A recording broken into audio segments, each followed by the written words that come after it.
దుర్మర్షనుడు అనబడేటటువంటి ఒక రాజు, మీరందరూ ఇంత కష్టపడవలసినటువంటి అవసరమేముంది, నేను ఒక్కడినే అర్జునుడి దగ్గరికి వెళ్ళి యుద్ధం చేసి అర్జునుడిని పడగొట్టేస్తానని అక్కరలేని ప్రతిజ్ఞలు చేసి అర్జునుడి మీదకి యుద్ధానికి బయలుదేరాడు.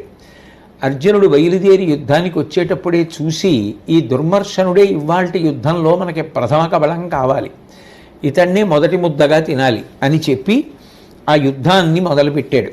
మొదలుపెట్టి దేవదత్తమనేటటువంటి శంఖాన్ని అర్జునుడు, పాంచజన్యమనేటటువంటి శంఖాన్ని కృష్ణ పరమాత్మ పూరిస్తే వాటిలోంచి వచ్చేటటువంటి శబ్దము దిగ్దిగంతముల వ్యాపించింది.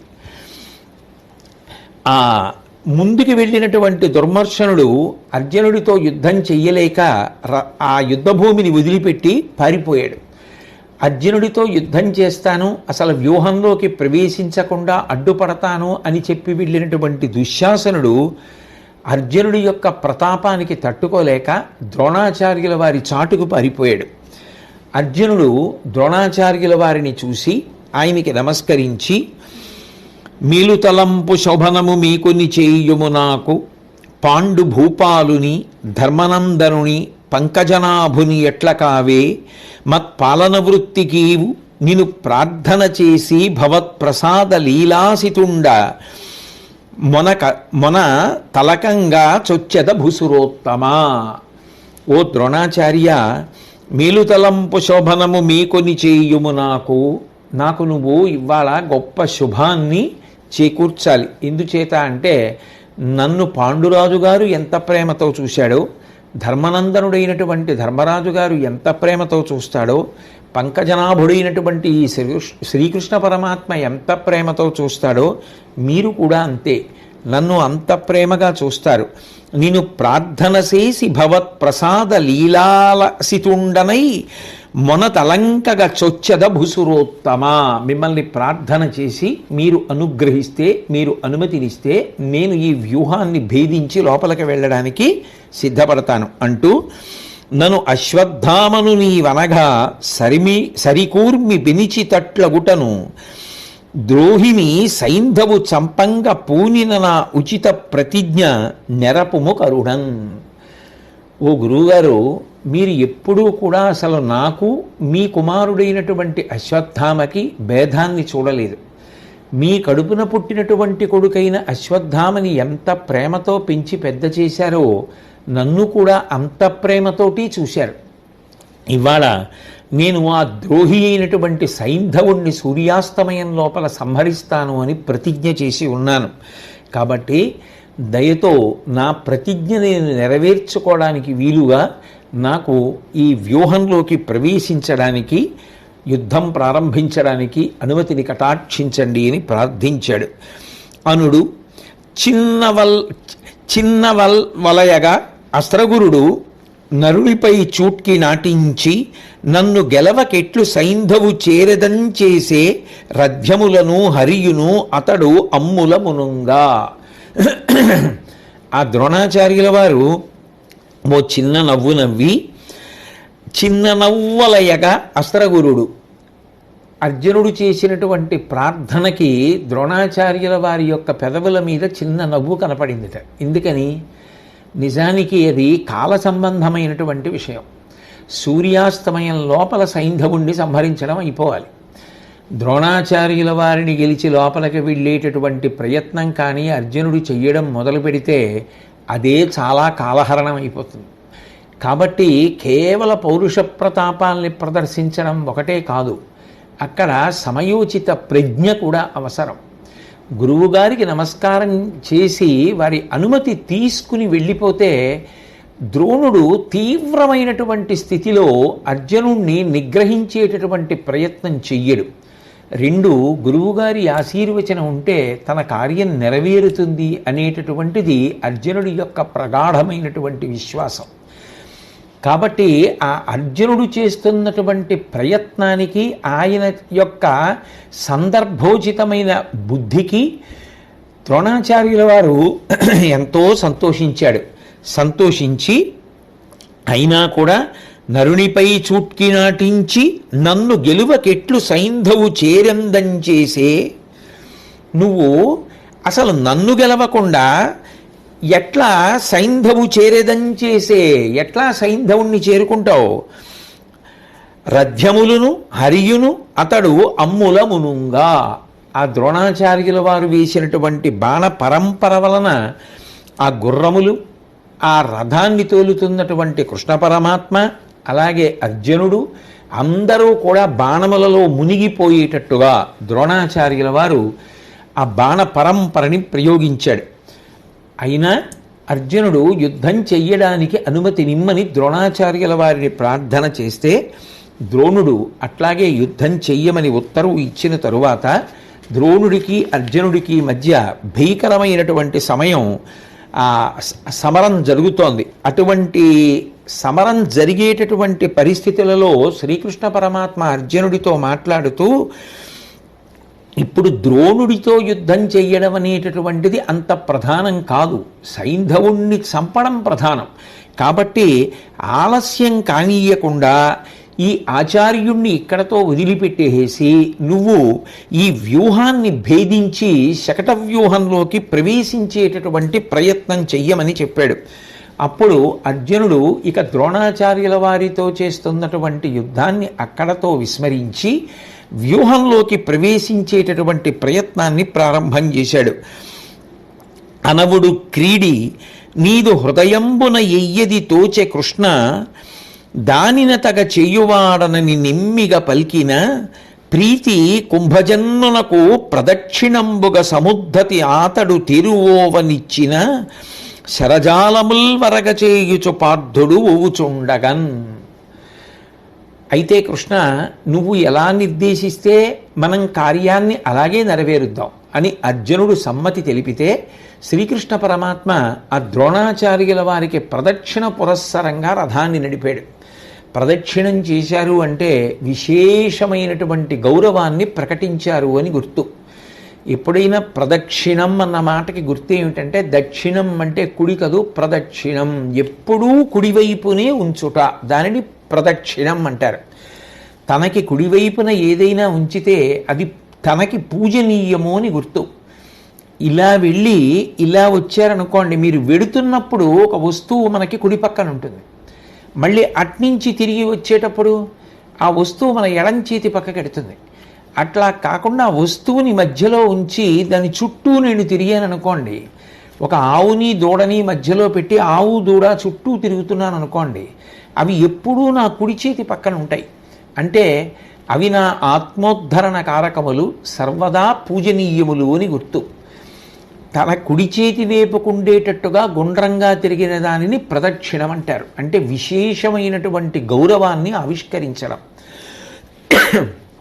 అటువంటి గౌరవాన్ని ప్రదర్శిస్తూ ఆ శ్రీకృష్ణ పరమాత్మ అర్జునుడు ఉన్నటువంటి ఆ రథాన్ని ద్రోణాచార్యుల వారి చుట్టూ ప్రదక్షిణ పురస్సరంగా తోలేడు.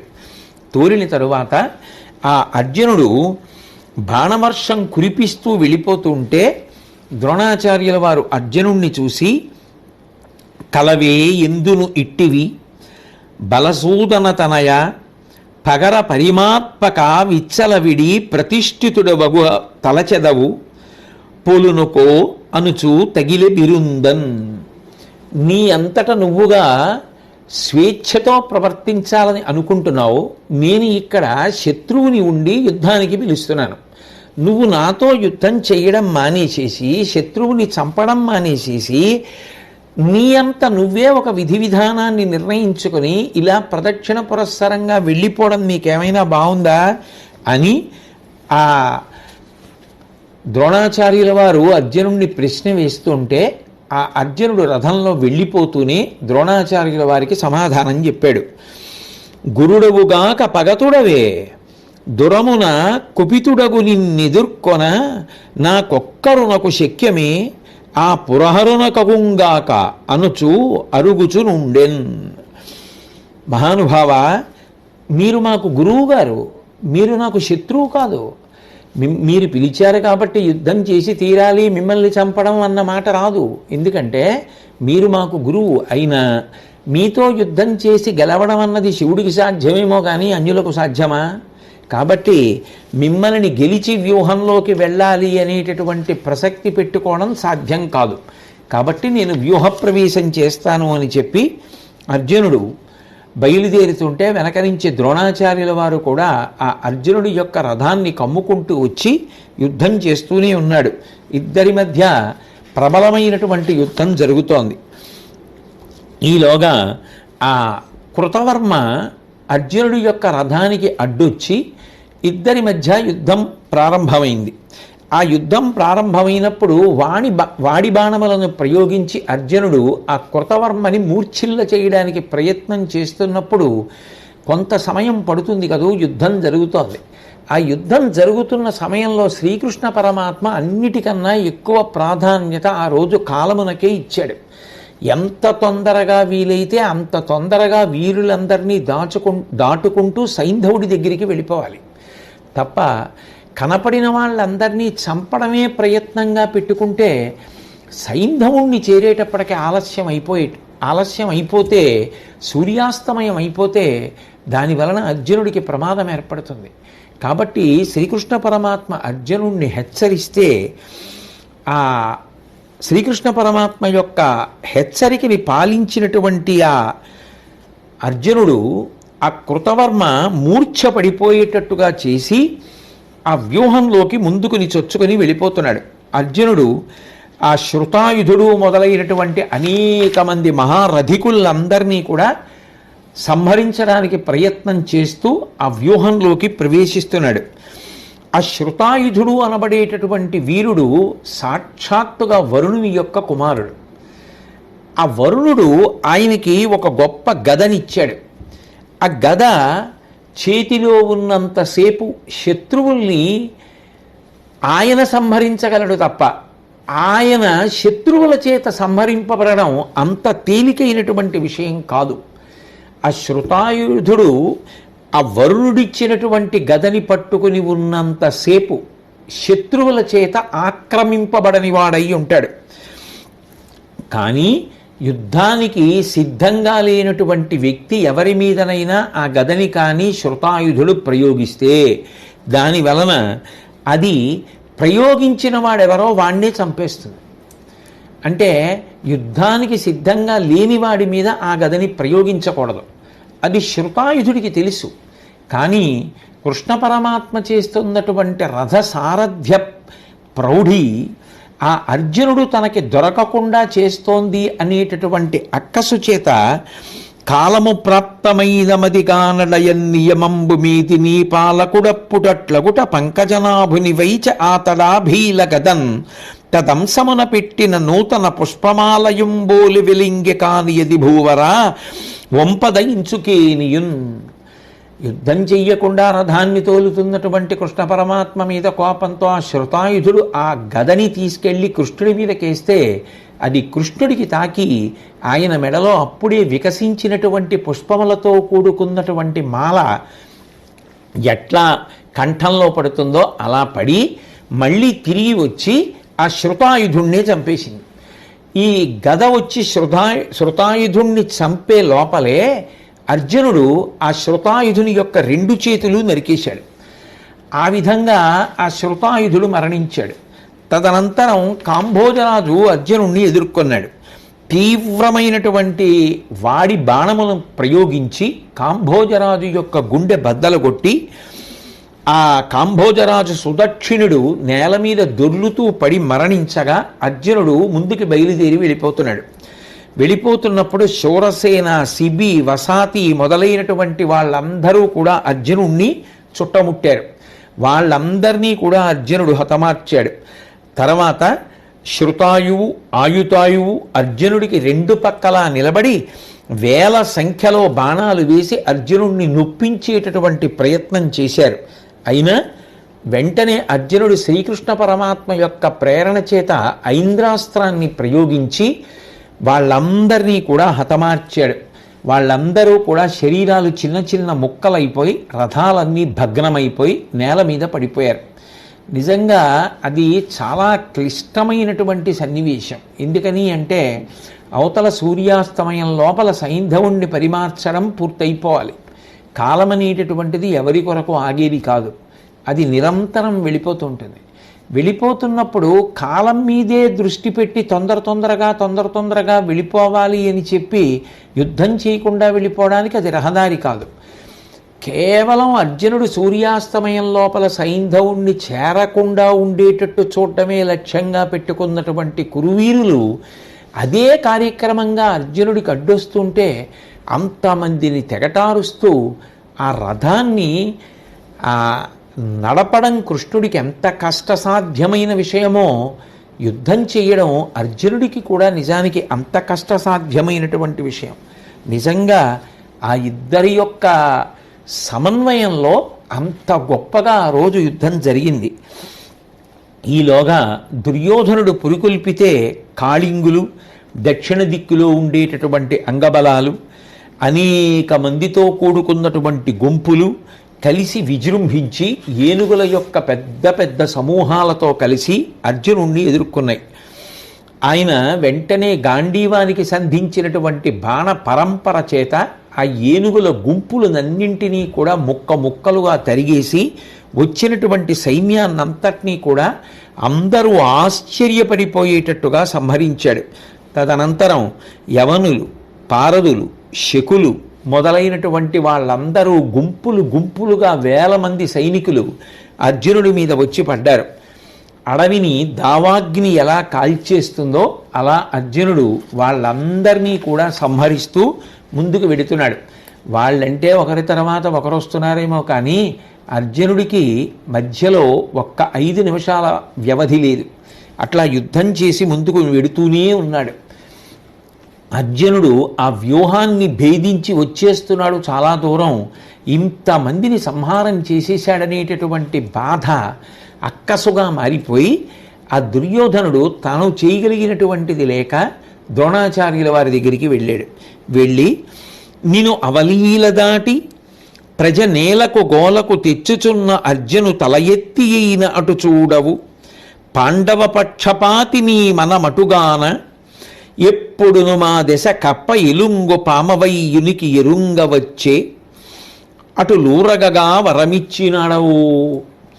ఓ ద్రోణాచార్య, నువ్వు అంతటి మహాయోధుడివి, నిన్ను అవలీలగా దాటి వ్యూహాన్ని భేదించి లోపలికి వచ్చేసాడా? అతను నిజానికి నీతో యుద్ధం చేయడంలోనే సాయంకాలం అయిపోవాలి. అటువంటిది నిన్ను దాటి ఎలా రాగలుగుతాడు? ఒక రకంగా ఆలోచిస్తే దుర్యోధనుడి ఆక్రోశంలో కూడా నిజం లేకపోలేదు. ద్రోణాదులకు పాండవుల యందు పక్షపాతం ఉంది. అందున ప్రత్యేకించి అర్జునుడంటే ద్రోణాచార్యుల వారికి మీది మిక్కిలి ప్రీతి. ఇవాళ అర్జునుడికి ప్రాణ సంకట స్థితి, తాను ఎదురుపడతాడా? పైగా లోపలకు వచ్చే ముందే గురువుగారి యొక్క ఆశీర్వచనం తీసుకుని అనుమతి తీసుకుని యుద్ధానికి వచ్చినటువంటి అర్జునుడి మీద అంత ప్రేమ కలిగినటువంటి ద్రోణుడు అడ్డుపడి సూర్యాస్తమయం లోపల సైంధవుణ్ణి చేరకుండా ఉండేటట్టుగా అర్జునుడిని నిగ్రహిస్తాడా? నిగ్రహించలేదు. నిగ్రహిస్తే యుద్ధం మనకి అనుకూలంగా పూర్తయిపోయేదని దుర్యోధనుడు ఆక్రోశించడంలో, బాధపడడంలో తప్పు కూడా కనపడదు. కానీ ఇవన్నీ తెలియని విషయాలు మాత్రం దుర్యోధనుడికి కావు, ఎప్పుడో తెలుసు. భీష్ముడు మీరెంతో నాకు పాండవులంతే అని చెప్పడం తెలుసు. నేను పాండవుల్ని చంపను అని భీష్ముడు చెప్పాడు అని తెలుసు. ద్రోణాచార్యుల వారికి అర్జునుడంటే చాలా పక్షపాతమని తెలుసు. అర్జునుడితో యుద్ధం చేయడం నాకు సాధ్యం కాదని చెబుతాడని తెలుసు. అర్జునుడుంటే నేను ధర్మరాజుని కూడా బంధీకృతుణ్ణి చెయ్యలేను సుమా అని చెప్పాడని తెలుసు.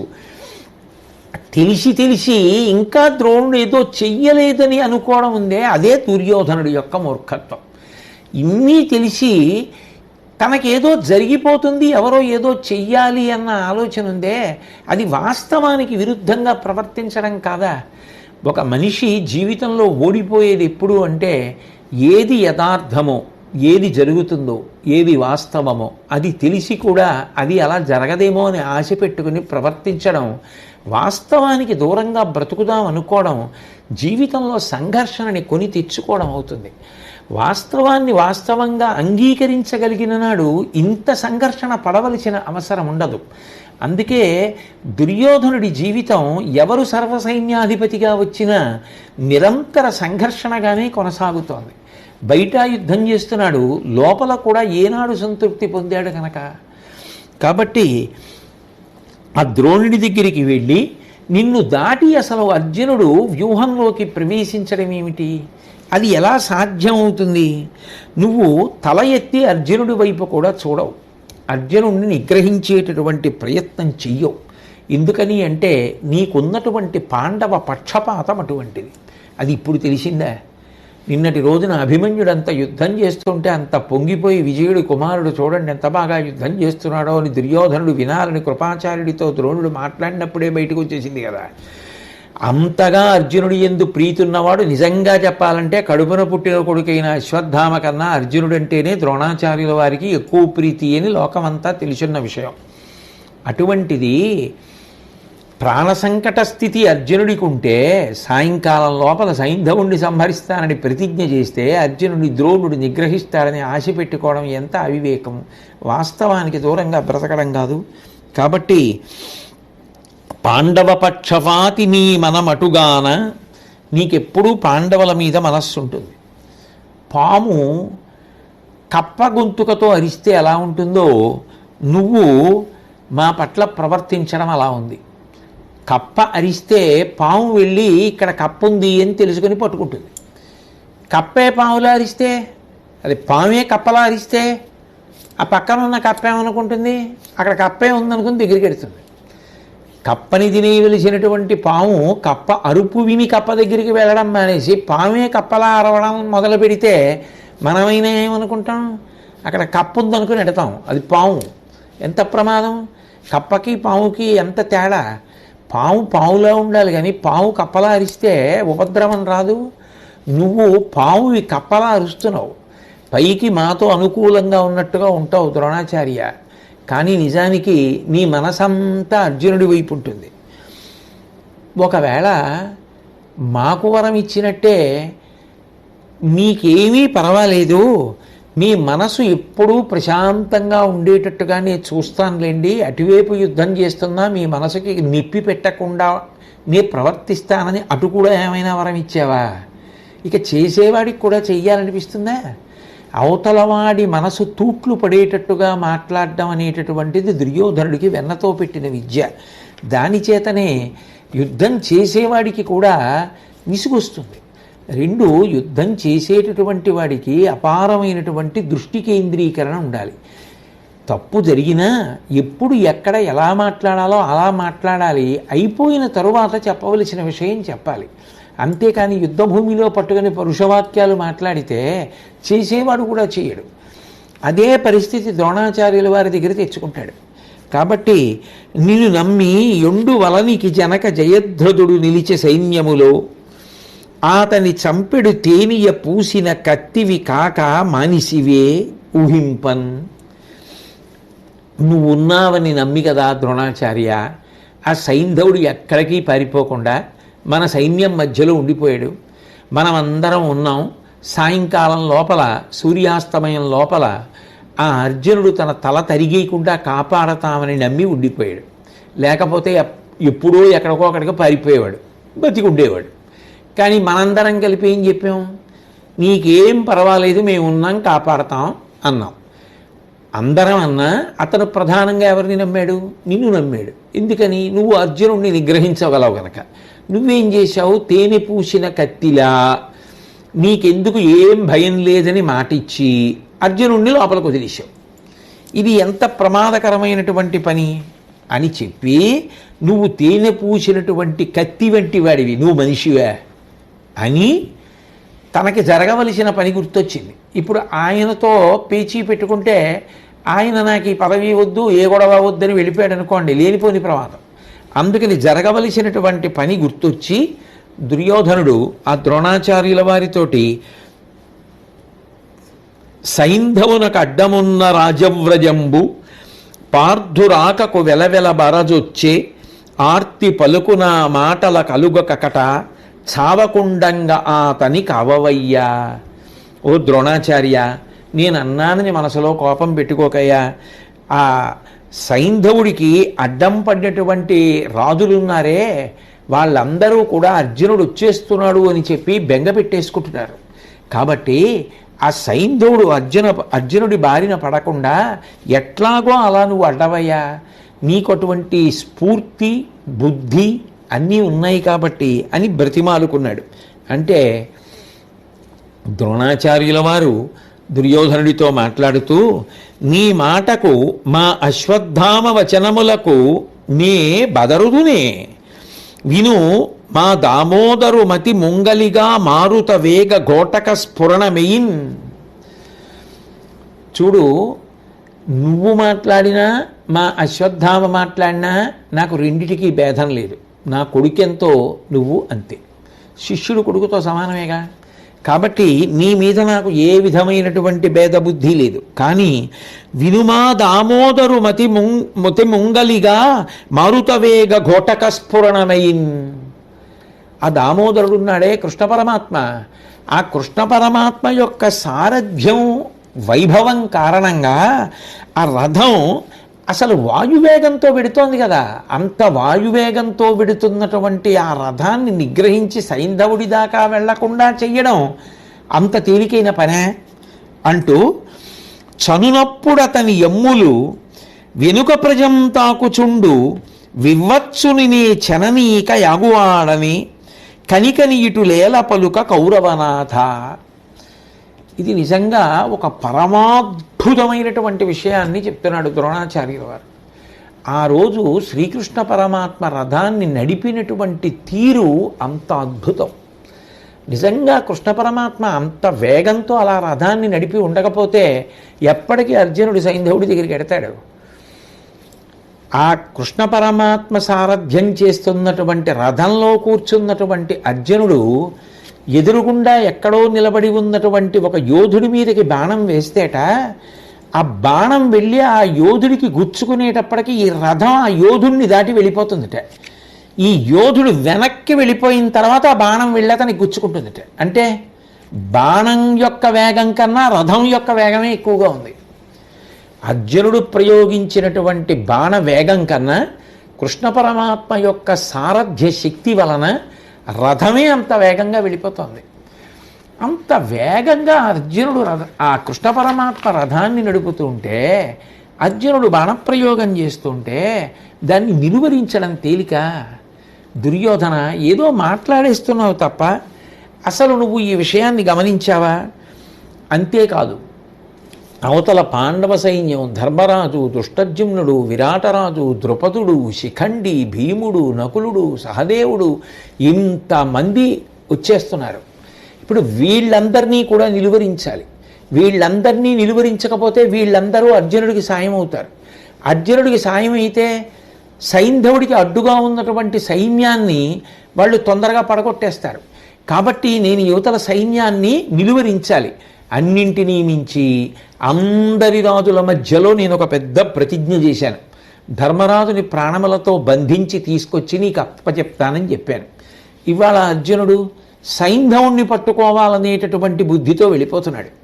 ఇప్పుడు నాకు ధర్మరాజుని పట్టుకోవడానికి అవకాశం వస్తుంది. నువ్వేమంటున్నావు? నువ్వు అర్జునుడిని ఎందుకు వదిలేశావు అంటున్నావు. ఒక్కటి ఆలోచించు. నేను పెద్దవాడిని అయిపోయాను, వృద్ధుణ్ణి, గబగబా నడవలేను. అర్జునుడు నువ్వు వయసులో ఉన్నవాళ్ళు. నువ్వేం చేశావు? ఇంత శక్తివంతుడు అర్జునుడు అని తెలిసి కూడా అనవసరంగా అతనితో శత్రుత్వం తెచ్చుకున్నావు. ఇప్పుడు తెచ్చుకున్న తర్వాత అర్జునుడు తన పరాక్రమాన్ని తాను ప్రకటిస్తే నలుగుడు పడిపోతున్నావు. నలుగుడు పడిపోయి ఎలా ఎలా ఎలా అని బెంగబెట్టేసుకుంటున్నావు. ఎలా సాధ్యం అవుతుంది? కాబట్టి ఒక పని చెయ్యి. నువ్వు నీ వాళ్ళందరితోటి కలిసి శ్రీకృష్ణ పరమాత్మ నడుపుతున్నటువంటి ఆ అర్జునుడి యొక్క రథానికి అడ్డుబడి అసలు ఆ రథం సైంధవుణ్ణి చేరకుండా చూసుకో. నీ దగ్గర ఉన్నటువంటి సైన్యం, నీ దగ్గర ఉన్న యోధులు, నీ సోదరులు, కర్ణుడు, మిగిలిన వారు ఆ ప్రయత్నంలో ఉండండి. నేను అర్జునుడు అటువైపుకి వెళ్ళిపోయాడు కాబట్టి ఇటువైపు ఉన్నటువంటి ధర్మరాజు గారిని పట్టుకునేటటువంటి ప్రయత్నం నేను చేస్తాను. కాబట్టి నువ్వు తొందరగా బయలుదేరు అని చెప్పి, అర్జునుడితో యుద్ధం నేను చేయగలనా అంటావేమో, నేను నీకు ఒక గొప్ప కవచాన్ని ఇస్తాను. అది మంత్రశక్తి చేత నింపబడి ఉండేటటువంటి కవచం.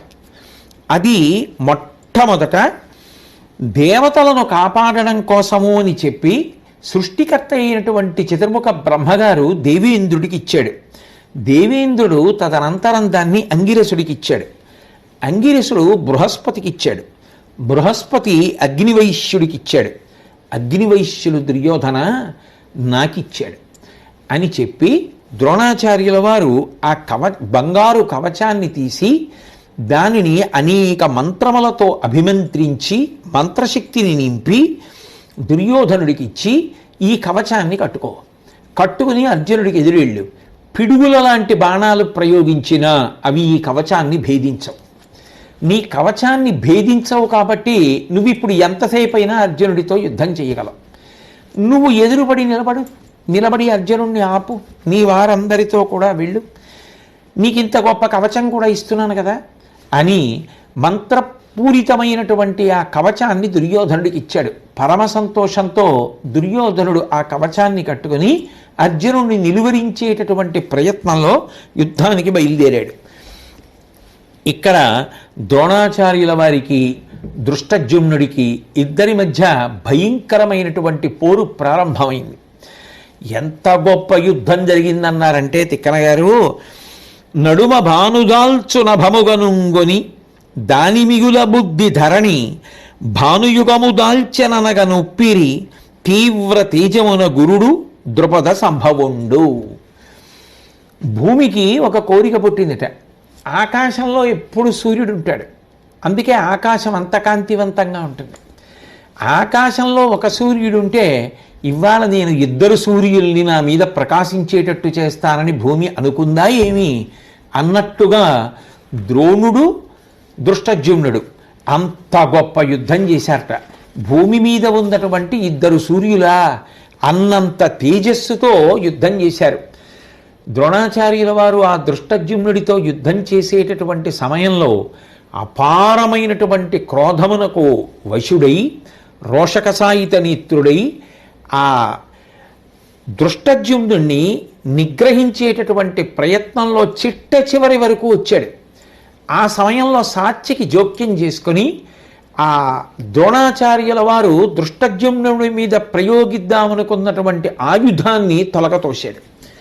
దానితో పెద్ద పులి నోట్లో తినడానికి పెట్టుకున్నటువంటి మాంసపు ముక్కని బయటికి లాగితే ఎలాగా బాధపడుతుందో అలా ఆక్రోశించినటువంటి ద్రోణుడు తాను చేతితో పట్టుకున్న ఆయుధాన్ని వమ్ము చేసినటువంటి సాత్యకి మీద యుద్ధానికి వెళ్ళాడు. సాత్యకి ద్రోణాచార్యుల వారితో చాలా గొప్ప యుద్ధం చేశాడు. ఇద్దరి మధ్య ఇటువంటి భయంకరమైనటువంటి యుద్ధం ఇక్కడ సాగుతోంది ధర్మరాజు గారు ఉన్న వైపు.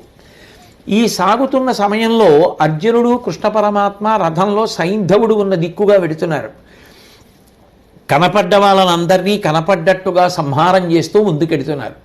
ఆ వెళ్ళడంలో వైరివీరులు ప్రయోగించినటువంటి బాణపు ములుకులు గుర్రముల నిండా గుచ్చుకుపోయాయి. పైగా అవి విశేషంగా బడలిపోయాయి. ఆకలేస్తోంది, అవి దాణా తినాలి. వాటిని వెన్నుపావంతా నీటితో ఒకసారి తడపాలి. అవి కడుపు నిండా నీళ్లు తాగాలి. తాగితే తప్ప సైంధవుడి దాకా వెళ్ళడానికి వాటికి ఓపిక సరిపోయేటట్టు లేదు. నీరసపడ్డాయి. ఉత్సాహం పుంజుకోవాలి అంటే ఆ గుర్రములకు కావలసినటువంటి అలసట తీరేటటువంటి మార్గాన్ని అమలు చెయ్యాలి. కాబట్టి శ్రీకృష్ణుడు రథంలో ఉన్నటువంటి అర్జునుడితోటి ఈ విషయాన్ని తెలియచేశాడు. వెంటనే అర్జునుడు అయితే ఈ గుర్రాల్ని రథం నుంచి విప్పేసి వాటి మీద ఉన్నటువంటి ఆ తోలు జీను పగ్గాలు మొదలైనటువంటివి తొలగించేసేసి ఒళ్ళంతా నిమిరి వాటిని సేద తీర్చిన తరువాత మనం మళ్ళీ రథం ఎక్కి సైంధవుడి దగ్గరికి బయలుదేరదామన్నారు. ఒక పక్క సూర్యాస్తమయం లోపల సైంధవుడి దగ్గరికి వెళ్ళిపోవాలి, ఒక పక్క చుట్టుముట్టినటువంటి సైన్యం, ఒక పక్క బడలిపోయినటువంటి గుర్రాలు. కృష్ణ పరమాత్మ వెంటనే ఆ రథానికి ఉన్నటువంటి గుర్రాల్ని విప్పేసి ఆ బాణపు ములుకులన్నీ పోయేటట్టుగా చేసి వాటి ఒళ్ళంతా తోమి సేద తీరుస్తున్నారు.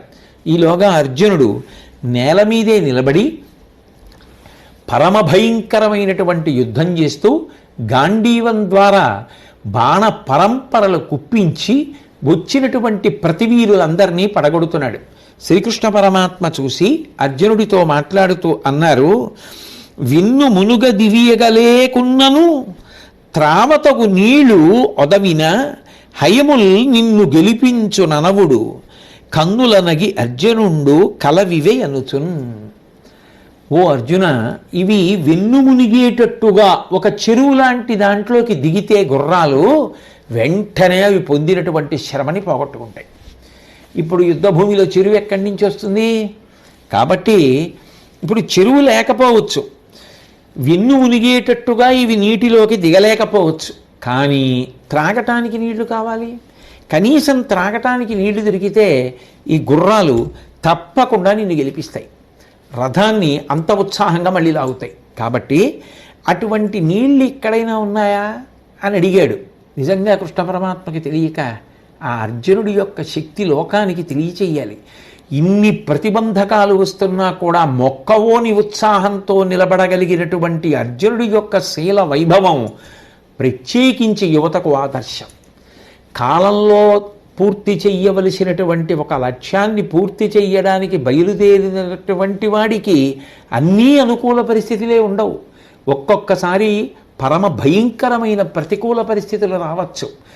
ఆ ప్రతికూల పరిస్థితులు వచ్చినప్పుడు కూడా భయపడిపోకుండా, చెమట పట్టేయకుండా, తొట్టుపాటు పొందకుండా చిరునవ్వుతో నిలబడి ఆలోచించి ఆలోచన మొక్కవోని రీతిలో సాగి ప్రతిబంధకాన్ని అధిగమించగలిగినటువంటి బుద్ధి వైభవము ఎవరి ఎందుంటుందో వాడు మాత్రమే లక్ష్యాన్ని సాధించగలడు. తప్ప కేవలం ఒక లక్ష్యాన్ని పెట్టుకున్నంత మాత్రం చేత సాధించడం ఎప్పుడూ కుదరదు. అలాగని ఏ ప్రతిబంధకం రాదు అని అనుకోవడం కూడా సాధ్యం కాదు. జీవితం అన్న తర్వాత ప్రతిబంధకాలు వచ్చి తీరుతాయి. ఎవ్వరి జీవితాలు పరచబడినటువంటి గులాబీ పూలున్న పట్టుపాన్పులు కావు. కాబట్టి ఆ ప్రతిబంధకం వచ్చినప్పుడు ఎంత జాగ్రత్తగా ఓర్చి బుద్ధి వైభవంతో నిలబడి తాను అధిగమించగలడు అన్నదే ఒక వ్యక్తి జీవితంలో కీర్తికి, లక్ష్యాన్ని భేదించడానికి కారణమవుతుంది. అందుకే నీళ్లు దొరికితే చాలు. అంటే అర్జునుడు కన్నులనగి అర్జునుండు నవ్వు కళ్ళతోనే చూపించాట. అంటే నిజంగా అటువంటి పరిస్థితులలో విసుక్కుని ఇంకా ఇప్పుడు ఇవి నీళ్లు తాగాలా, దానా తినాలా, ఇప్పుడు నీళ్లు దానా, ఎక్కడి నుంచి దాను, ఓ పక్క రథం లేకుండా కింద నుంచి ఇన్ని వేల మందితో యుద్ధం చేస్తూ ఇప్పుడు మళ్ళీ వీటికి నీళ్ళ అడగడానికి ఏమైనా అర్థం ఉందా కృష్ణ అని అనకుండా కళ్ళతో నవ్వి, ఆ గుర్రాలు అలిసిపోతే వాటిని అలా వాడుకుంటామా, వాటికి నీళ్లు పెట్టామా? తప్పకుండా పెడతాం. అంటే అవతల యుద్ధం ఎంత గొప్పదో గుర్రాలకి నీళ్లు పెట్టడం కూడా అంతే గొప్పది.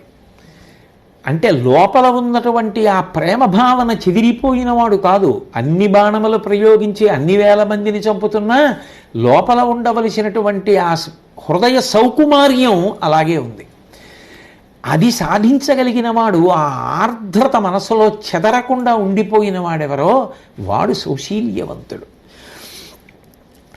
ధర దివ్యాస్త్రహతింపగిల్చి కొలనుత్పాదించి వేదానికి శరజాలంబుల నిల్లుగట్ట మన సైన్యంబుల్ వెరంబొందే అచ్చిరువందెన్సుర సంఘవల్ హరి నుతించన్ పొంగియ పార్థు భువరా మున్నిట్టివి చూడరున్ వినరు ఎవ్వారున్ త్రిలోకంబులన్. అర్జునుడు గుర్రాలకి నీళ్లు కావాలి అని కృష్ణుడు అడిగితే దివ్యాస్త్రములను భూమిలోకి ప్రయోగించి భూమిని బద్దలగొట్టి అందులోంచి నీళ్ళు వచ్చేటట్టుగా చేసి అవి ఒక్కసారి ఉబికి పైకొచ్చి ఒక చిన్న చెరువులో అయితే అవి అటు ఇటు వెళ్ళిపోతే గుర్రాలు దిగి వెన్ను వరకు తడుపుకోవడానికి అవకాశం ఉండదని అవి పొంగి వెళ్ళిపోకుండా అప్పటికప్పుడు అవతల వారితో యుద్ధం చేస్తూ యువతల నీళ్లు వెళ్ళిపోయే లోపల చెరువుకి గట్టు కట్టేసేట బాణాలతోటి.